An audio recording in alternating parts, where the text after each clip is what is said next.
एक दिन गौतम बुद्ध अपने शिष्यों के साथ एकदम शांत बैठे हुए थे। उन्हें इस प्रकार बैठे हुए देख शिष्य चिंतित हुए कि कहीं वह अस्वस्थ तो नहीं है। एक शिष्य ने उनसे पूछा कि आज वह मौन क्यों बैठे हैं, क्या शिष्यों से कोई गलती हो गई है।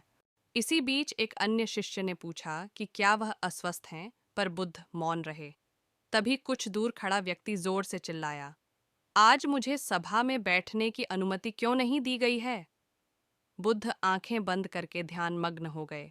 वह व्यक्ति फिर से चिल्लाया, मुझे प्रवेश की अनुमति क्यों नहीं मिली।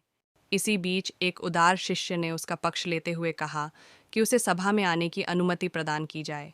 बुद्ध ने आंखें खोलीं और बोले, नहीं, वह अछूत है, उसे आज्ञा नहीं दी जा सकती।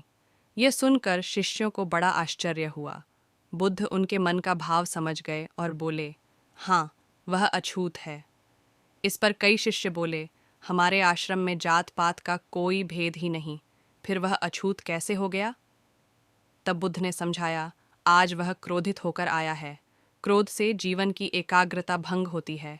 क्रोधी व्यक्ति प्राय मानसिक हिंसा कर बैठता है, इसलिए जब तक वह क्रोध में रहता है तब तक अछूत होता है। इसलिए उसे कुछ समय एकांत में खड़े रहना चाहिए। क्रोधित शिष्य भी बुद्ध की बातें सुन रहा था।